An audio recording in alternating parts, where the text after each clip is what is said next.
Y ahora sí, estamos ahí nuevamente en comunicación con Pablo. Ahí te escucho. Pablo, ¿cómo estás? Perfecto. ¿Todo bien? Muy bien, un placer estar con vos. No, el placer es mío. Felicitaciones por este... ¿Es tu segundo libro, Pablo? Segundo libro, bueno, muchas gracias por tus palabras, por la introducción que hiciste. Y sí, después de mucho tiempo aparece Solo contra el Imperio, que mañana, bueno, va a ser su debut oficial, digamos, su presentación oficial en el Museo de la Base de Submarinos. Esto de mañana, Y Pablo, para quienes nos escuchan en YouTube, ya seguramente ya pasó, o quienes nos escuchan el día sábado en las radios de las universidades, esto fue el viernes 14. Pablo está ujú, presentando el libro, es lo que dice. Hago esta aclaración. Dale, Pablo. dale, perfecto. Y bueno, un poco como vos decías, ¿no? Esta vez la idea es ver la guerra de Malvinas tomando en primer plano sobre todo al submarino San Luis, dando una historia cercana a los tripulantes, pero de alguna manera también es una buena excusa para ver la guerra en un sentido amplio. Tanto la guerra de Malvinas, que de abril, mayo y junio de 1982, como también Malvinas, el conflicto de Malvinas. Yo en general soy de tomar periodizaciones largas, acá hago mucho hincapié en lo que es la década de 1960 y básicamente por una cuestión, que porque para encontrar las verdaderas causas de la guerra, no solamente tenemos que ver la dictadura y sus necesidades políticas, sino y sobre todo las necesidades de Gran Bretaña, que es un actor que ha quedado prácticamente inocente en muchas de las investigaciones que se hicieron en posguerra. Sí, tal cual, y está bueno eso que traes porque Pablo hace la introducción hablando de estas cuestiones, que es líneas para quien escucha Malvinas Causa Central, también la línea que investigamos permanentemente nosotros, así que Pablo en eso también nos aporta.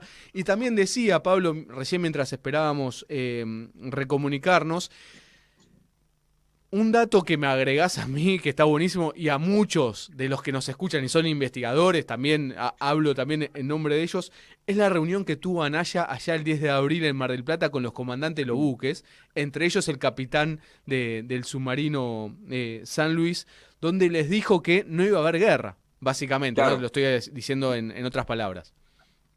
sí, exactamente. Yo, la verdad que había una foto que es muy conocida acá, en la base naval donde está Naya. La verdad que yo no podía ubicarlo exactamente, uno más o menos podía sacar qué día fue, pero fue a partir del testimonio de Fernando Ascueta, que es el capitán del San Luis, con el cual me pude acercar un poco a esa historia. Que no hace otra cosa que reforzar cosas que sí venimos sosteniendo, es esto, que la estrategia de la Junta Militar era que no iba a haber una guerra. Y esto lo vemos permanentemente en movimientos tácticos. En mi caso tuve que estudiar los buzos tácticos, luego el submarino San Luis, y te das cuenta un poco cómo el movimiento de tropas en realidad lo que está buscando es forzar una negociación. Esa fue la hipótesis central de la Junta Militar. Cuando ya se dio cuenta que esto se iba a resolver en el campo de batalla, ya era bastante tardío. Argentina perdió oportunidades que en una guerra no debe pasar. Eh, Gran Bretaña todo lo contrario. Desde el primer momento, te diría que desde el incidente en Georgia y mucho más, luego de la toma del 2 de abril, se prepara para dirimir diferencias con Argentina y para resolver el conflicto por la vía militar. La diplomacia en todo caso actúa ganando tiempo hasta que la fuerza británica toma posición en el Atlántico Sur.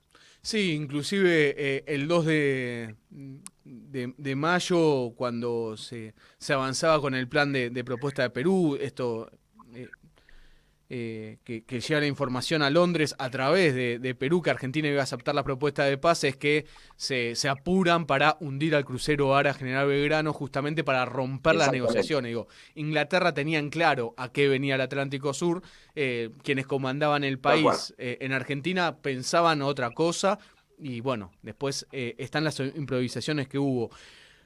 Pablo, dentro de eso, y además lo contás también en tu libro, que también es un agregado y un plus que te da tu investigación, es que estuviste en el submarino gemelo al Ara San Luis y pudiste ver cómo era el submarino. Para los que no tenemos idea, me voy a sumar vamos a suponer que nos están escuchando gente que se tiene que imaginar cómo es un submarino. ¿Qué le podés transmitir? Eh, la verdad que fue una visita de lujo, ¿Por qué? Porque fui a la base y la charla me la dieron 4 veteranos de guerra. O sea que se iba entremezclando la descripción del submarino para alguien que no está relacionado con ese mundo, pero también con los recuerdos personales. Lo primero que me va a llamar la atención es lo chiquitos que son, los 209. Y que vos decís, 35 personas acá convivieron durante, bueno, casi 40 días. Pablo, déjame aclarar, cuando decís 209 es el modelo del submarino. Exactamente, sí, que son el Salta y el San Luis. Y lo primero que me llama la atención fue eso, y que no vas a encontrar un espacio libre. No sé, vos mirás lo que son las paredes, digamos, del submarino, y en todos hay relojes que tienen obviamente una función, y cada espacio está aprovechado, y generalmente tiene doble función. Qué sé yo, el camarote del capitán. Bueno, aparte de ser camarote, que era muy estrecho, tiene, no sé, servía de una pequeña bodega que tenías que abrir, entrar a la habitación, al camarote, y utilizarla. El baño mismo, el baño más allá de ser la función y el baño de los suboficiales, era de donde se lanzó, por ejemplo, los falsos blancos, que van a ser vitales en el ataque del 1 de mayo. Esto para tratar de desorientar a los torpedos ingleses. Eh, y lo más rico que recuerdo de esa visita era que a medida que íbamos transitando el Salta, eh, los veteranos, Poskin, Lavarelo, iban contando anécdotas, ¿no? Acá fue cuando el sonarista Recalde dijo, torpedo en el agua, ¿te acordás? Bueno, y acá lanzamos los falsos blancos y eso fue sumamente, sumamente rico. Pablo, Eh, para darte una sí. idea, cuando uno transita por los pasillos del submarino, 2 personas no entran. Siempre uno tiene que darle paso a la otra. ¿Sí? La imagen es bastante diferente a películas que hemos visto, ya sea de Alemania o de Estados Unidos, sobre guerra, ¿no? Pablo Melara es autor de el libro Solo contra el Imperio. Digo, es autor del libro, pero es su última investigación que hizo, editorial El Cazador. Es un librazo, fácil lectura.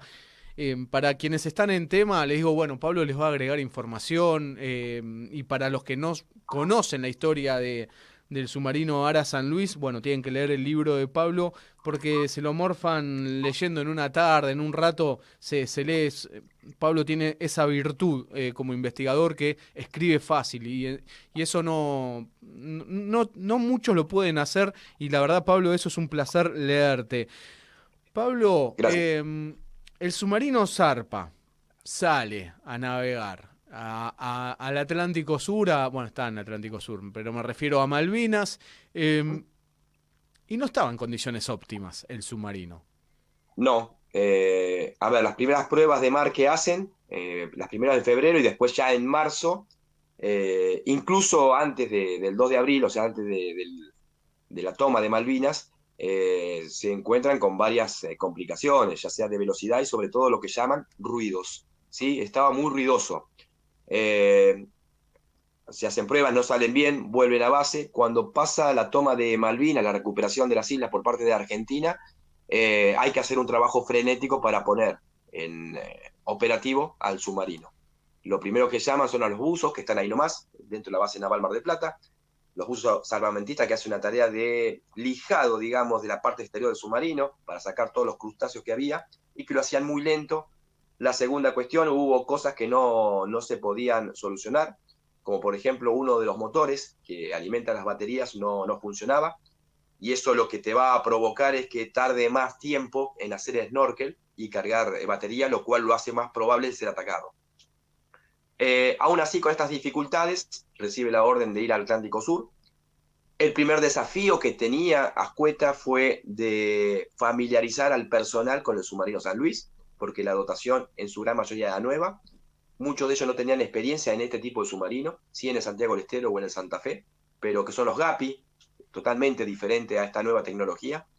Y lo que van a aprovechar el tránsito hasta por lo menos el Golfo de San Jorge va a ser justamente estas cuestiones, en familiarizarse con el buque y ir probándolo. Hay una sola cosa que no pueden corregir, que es un poco que el submarino, hablando en términos así caseros, calentaba, levantaba temperatura. Sin embargo, llegaron a la conclusión que en las frías aguas del Atlántico Sur, en torno a Malvinas, esto no iba a ser un problema. Sí tuvieron el problema en una de las zonas de espera, que va a ser que se le rompe la computadora de control tiro, que es aquella que llenaba de datos los torpedos para tener éxitos en un posible lanzamiento. Y se intenta solucionar, no lo logran, ya el conflicto va avanzando, es decir, la movilización inglesa se va acercando a Malvinas, y bueno, y precisamente en el 29-30 de abril recibe la orden de entrar en la zona de exclusión primero, y se va a ubicar al norte de las Islas Malvinas, ¿sí?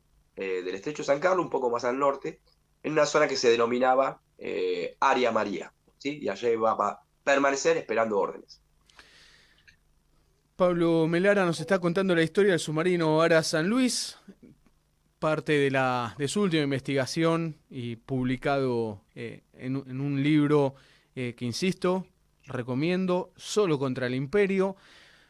Pablo, iba a llegar ese 1 de mayo y la verdad que es una historia entre frustración, cuando lo estás leyendo, ¿eh? Yo cuando lo leía te agarraba, más allá de que uno puede saber o no saber la historia, que sabemos lo que pasó, pero además leyendo a los protagonistas, lo que pasaron, lo que vivieron, la bronca que te da, pero contanos vos de ese 1 de mayo y además también vos sabías ya cuando iban contando los entrevistados la historia, o te ibas encontrando con mucha información nueva.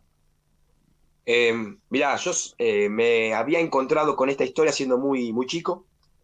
Cuando tenía 14 o 15 años leí unos fascículos que seguramente algunos de tus seguidores recordarán, unos fascículos que eran 22 versión inglesa, 22 de versión argentina, de la editorial Fernández Reguera. Y yo la verdad que yo con Malvinas lo había vivido con 10 años, ya directamente entré de lleno al tema con esos fascículos, y uno de los tantos hablaban del submarino Santa Fe y el submarino San Luis. Pero también a los 15 años, una amiga mía del colegio, una vez me invita a la casa, tomando unos mates, salió mi interés por Malvinas, y por ahí su mamá me contó una historia tremenda, que era justamente cómo vivió la esposa de un submarinista el no saber nada de un submarino que estaba en plena guerra. Y me refiero justamente a Jorge Recalde, el sonarista. Yo no lo sabía, el papá de Vanessa era veterano de guerra. Y un poco más sabía después que me fui informando. Pero básicamente, generalmente, la idea que yo tenía de San Luis era esta idea de pesadumbre, como decir, no le funcionaron las armas. Y cuando me empecé a interiorizar, a estudiar un poco más, a escuchar a los protagonistas, y sobre todo de otra cosa, sobre todo el impacto que tuvo a nivel internacional la actuación del San Luis, mucho mayor que acá, lo primero que empecé a ver con más atención era que lo genial del San Luis, lo bravo, lo para destacar, fue que lograran sobrevivir a ese feroz ataque del 1 de mayo. Porque de otro lado, y en parte por esto es el título, estaba el Imperio Británico. Segunda potencia de Occidente, especialista en la guerra antisubmarina. Y si vos lees ese capítulo, en pocos minutos el San Luis pasa de ser cazador, de arrojar torpedos que no llegaron a destino, a pasar a ser la presa de barcos, de helicópteros, de bombas, de torpedo, y durante 20 horas van a recibir el hostigamiento británico. Y la verdad que yo ahí me terminé de enamorar de esta historia, con todos los peligros que acarrea esta cuestión, ¿no?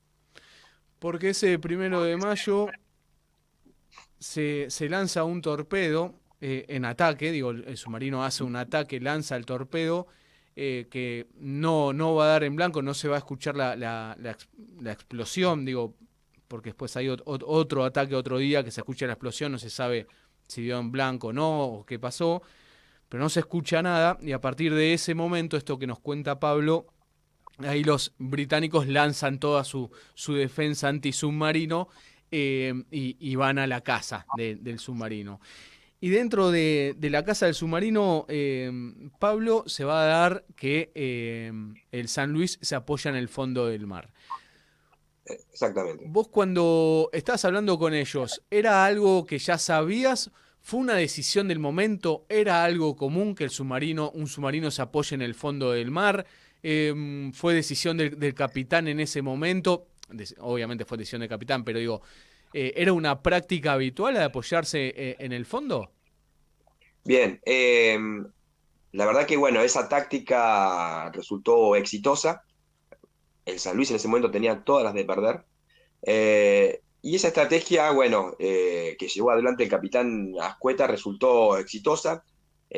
Fue muy, muy dificultosa hacerla, ¿sí? Y de alguna manera hay otro historiador, Flores de apellido, que ha trabajado sobre el San Luis. Él dice que se mimetizó con el fondo, casi como un lenguado. Sí, bueno, esta táctica le sirvió para salir exitoso justamente de este ataque. Y antes que me olvide, quería decir que yo por ahí es el capítulo que más disfruté escribir, es el del 1 de mayo. ¿Por qué? Porque en la primera parte, que serán 2 páginas, yo escribo un poco los hechos objetivos de cómo fue el ataque y cómo fue el contraataque británico. Pero después las páginas siguientes son todos recuerdos, ¿sí? Y cómo fue vivido el ataque al submarino en las distintas partes del submarino. Yo lo que imaginaba, y ojalá que haya salido así, una guerra en cámara lenta. Pero aparte un punto fuerte que tiene la investigación es que yo tuve 2 diarios de guerra, ¿sí? O sea que hoy, viste que siempre hay trampas de la memoria y que los recuerdos por ahí se pueden entremezclar. Ahora, esos diarios fueron escritos día por día. Y los dos, el de Tito Rocha y el de Rafael Huaraz, van a coincidir en esto, que nunca se sintieron tan cerca del final, ese 1 de mayo, ni antes ni después, ¿no? Sí, no quiero contar todo el libro, porque la idea también es que lo compren, pero ahí Pablo, esto que adelanta, Pablo Melara, que es profe de historia, licenciado en historia, justamente ese momento es los protagonistas contando cómo vivían el momento del ataque.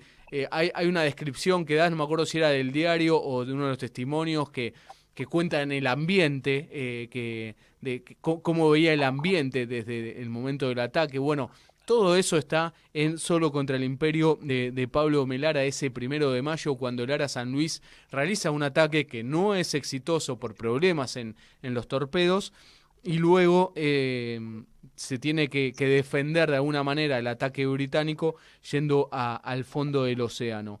Pablo va a tener dos ataques más, el Lara San Luis. ¿Cuál destacás de ellos dos? Eh, bueno, el 8 de mayo, ante un nuevo rumor y un posible submarino, se realiza un ataque. Es en el que se escucha una detonación, pero no certeza de haber dado en blanco. O sea, las investigaciones lo que van a decir que no atacó, o sea, si bien atacó, no fue exitoso. Y la segunda va a ser la del 10 de mayo, ante 2 barcos que se dirigen a la zona de Darwin a bombardear. Uno de ellos va a ser el que va a destruir el buque mercante argentino Isla de los Estados, y a la vuelta el San Luis lo está esperando. Y está en una inmejorable situación de tiro, y aún así los torpedos funcionan. Eh, a ver, eso va a acelerar la decisión de Ascueta de primero comunicarse con sus superiores y hablar de lo deficiente del estado de armas del submarino. Y a partir de allí comienza la vuelta.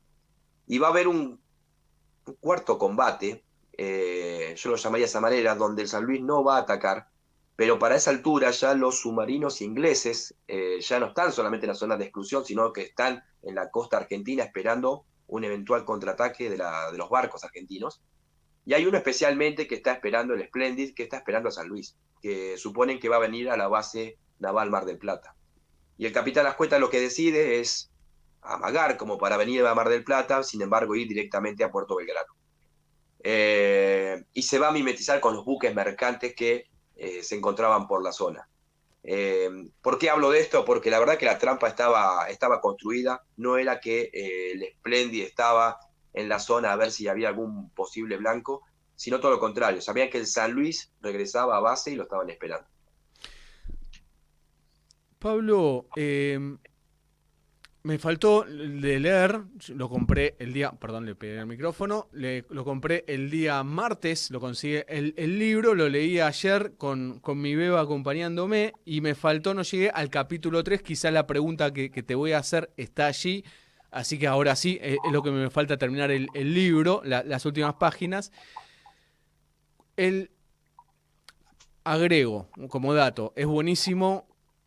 Buenísimo para lo. Perdón, voy a reformular este comentario y esta pregunta. es impresionante cuando llega el submarino a Bahía Blanca, las sensaciones que tienen los submarinistas porque se encuentran con toda la flota argentina allí.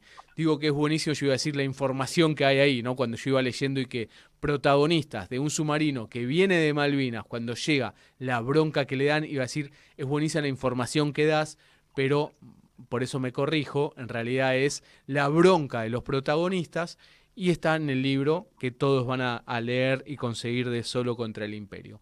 Pero la pregunta era la siguiente, Pablo. Eh, ¿Se investigó después qué pasó con los torpedos? ¿Qué pasó con las computadoras que no funcionaron? ¿Se hizo un laburo? ¿La Armada metió lupa? ¿O la famosa le echamos la culpa a fulanito? No, porque fulanito no levantó la palanca, no funcionaron. ¿Se investigó realmente qué pasó? Porque los tripulantes del Ara San Luis, y vos lo transmitís muy bien en el libro, se la jugaron con todo, pero arriesgando su vida, y después no funcionaban los torpedos. La bronca que te da cuando vas leyendo y cuando las sensaciones de los es tremenda. ¿Se investigó después, Pablo, qué pasó? Sí, se hicieron investigaciones. Al principio un poco lo que vos decís. La intención fue echarle la culpa, no sé, a una mala utilización de parte del personal. Claro. Pero en realidad se sabía y había informes que ya los torpedos estaban defectuosos.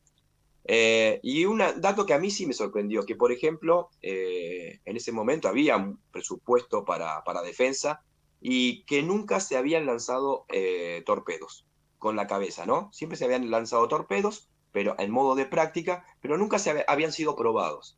En realidad, lo que denotan los testimonios es que justamente un par de años después se encuentra cuál había sido el problema y que la verdad que el problema fue técnico y de parte del torpedo, no del personal y de su utilización. Incluso se hizo una prueba de tiro, creo que fue en 1984, contra un barco radiado y recién ahí funcionan adecuadamente.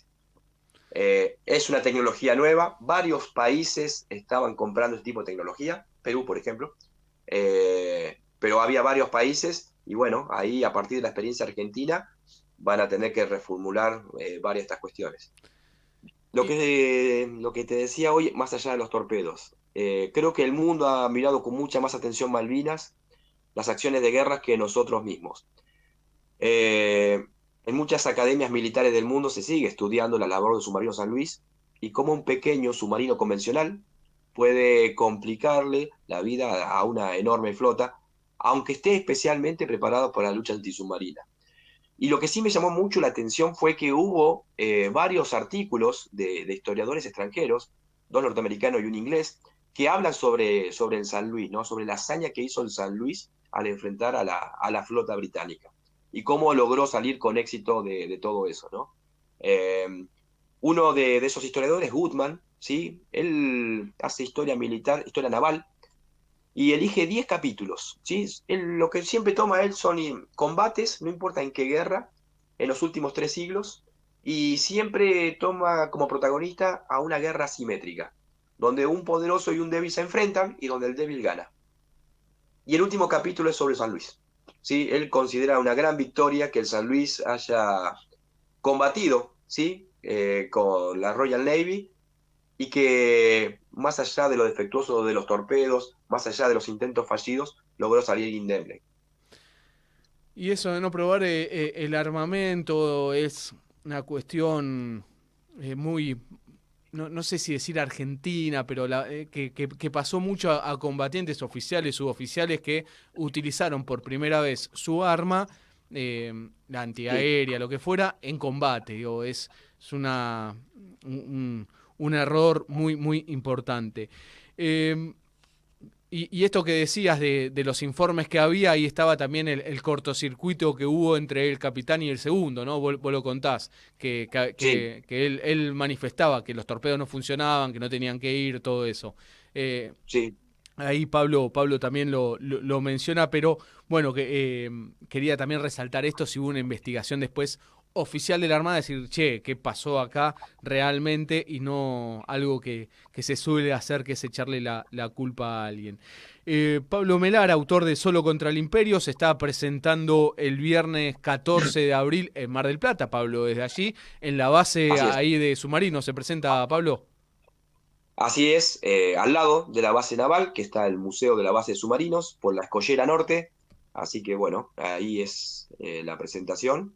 Y bueno, mañana ya sabrán cómo sale todo esto. Que la idea justamente es conversar y van a estar varios de los tripulantes Qué bueno. del submarino y que esa es la idea, ¿no? Por ahí que el libro sea la excusa para escuchar un poco estas historias de vida y bueno, y hablar en una fecha tan especial de Malvinas. Claro. Editorial El Cazador, se consigue, lo consiguen por internet, se lo envían a su domicilio, bueno, hacemos todo la recomendación del libro de Pablo como corresponde. Pablo, muchísimas gracias, felicitaciones. En otra oportunidad vamos a hablar de tu otro librazo, que es Malvinas, Sentir la Guerra, de los buzos tácticos. Otro librazo de Pablo, otra gran investigación, pues son investigaciones que terminan en libro. Ya hablaremos sobre ese, Pablo, también. Pablo, para finalizar y agradecerte todo este tiempo, Pablo es profe y licenciado en Historia. Si me tenés que definir el Ara San Luis, ahí creo que algo venías diciendo, pero si me tenés que dar una definición del Ara San Luis en la Guerra de Malvinas, ¿cuál es la que darías? Eh, a ver, yo comparto tus sentimientos cuando vos decís la bronca. Yo tenía 10 años y no me acuerdo de las sensaciones, la alegría de haber recuperado las Malvinas, se me vienen mil imágenes, pero también la bronca del 14 de junio. Y con respecto al San Luis, y te voy a decir por qué me encantó esta historia, es porque todo eso que lo podemos hacer como crítica de las cosas que no funcionaban, tenés la decisión de una persona y su equipo de atacar igual. Y a mí la verdad eso me llena de orgullo. Y a ver, y de Malvinas me da mucha bronca de cómo fue dirigida, de cómo fue pensada. Yo no soy de los que critica la opción militar, ¿eh? Yo creo que en algún momento la opción militar por ahí se podía haber utilizado. No de la forma que se hizo, y no sin un plan B. Pero la verdad que hablar del San Luis, pero también de muchos otros que estuvieron en Malvinas, no sé, hace poco vi a Carlos Cachón, aviador de la Fuerza Aérea, y a mí me despierta admiración. Y vos sabés que la tenés para perder porque los otros son más poderosos, están más preparados, más entrenados, tienen mejores armas, y aún así vas. Eso es patriotismo, eso no es apoyar la dictadura. Eh, eh, a ver, y eso la verdad que me llena de orgullo y es lo que me deja San Luis. El sabor amargo por ahí de que ciertas cosas no funcionaran, pero el orgullo que me despierta de ir más allá del resultado, de la gente que dio todo por uno y bueno, y uno lo que intenta justamente es que esos testimonios queden, ¿sí? Y discutir bastante, porque hay muchas cosas, muchas simplificaciones que se hicieron, por lo saben mucho, muy bien a esto, luego de la guerra de Malvinas, imágenes infames de la guerra, y este libro y el de Buzos, humildemente, entran en la discusión con todo eso. Afortunadamente hoy ya no es una pequeña resistencia, sino hoy yo creo que el debate está para darlo. Son dos libros ya de lectura obligatoria y de toda biblioteca malvinera, los de Pablo Melara. Pablo, muchísimas gracias y felicitaciones por este último libro y el laburo que venís haciendo y además malvinizando ahí como profe en las escuelas, en todos lados, como hacés siempre. Así que también felicitarte y pasar mi admiración por tu laburo. Fuerte abrazo, gracias. Un abrazo y muchas gracias a vos por el espacio, por las preguntas y por el gran laburo que haces. Así que bueno, No, un gusto. no, el gusto es nuestro. Muchas gracias, Pablo. Fuerte Nos abrazo. vemos.